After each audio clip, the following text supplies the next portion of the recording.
José da Costa zali lokola Moïse abikisa bana Israel. Abeta kanzete na maye makabwani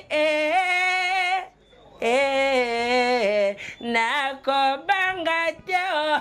José da Costa na lobaki lelo na ye ba passer a poto José da Costa na ya banwar bazo yo kanate ba passer ya banwar bazo déclarer banda to banda kote ezala kasoko fongoli boyo koyoka o mukanda ya Matie oye boye mukanda ya Ezekiel okiti boye mukanda ya Pishom soko tali bien Matie za mundele Pishom za mundele Ezekiel mundele mukoloni ni Bible banwar kokota na kisasa. José da Costa le bon samaritain o ezala kapendo fongoli boye mukanda ya Kabongo chapitre 7 verset 8 oye boye mandiango 9:12 okiti boye mayamba koma na manchanga match continue lobi na kena veme match bakoka ya wana vraiment na bombela ke yo José da Costa le bon samaritain na kena veme match bakoka or kendenge bakoka babeta kabale kokima mbangu na kokima mbangu afazer basumbake ka bakata na bor quelque part na kwe ya poto koka zo kima mbangu loboko à droite simbinie atufalaki ba expliquer bazala sincère ya osimbinie bango ba se tromper ya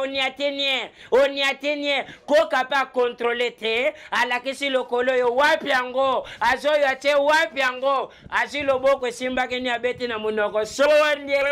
denga dia go fota nani. José da Costa le bon samaritain na lobaki na koteka yote po yo yebi bikolo yo loko zobo mabana basi bi yoka tango yoke loko tuna oyebe loko nini balobi mwasa zo yoka YouTube na yebi tisoka kanisa kanini nenga koma ke pembe aleki na nzela batu ba yebi se chéri okomi pembe boyo zo pakola nini ya réfléchir toki na lobi epiderme ndenge zawane koma populaire na folar keta zolo koto kolobate e pa lobi ete na opakola YouTube te est-ce que YouTube est active? Merci na soki wana lobi mokolo.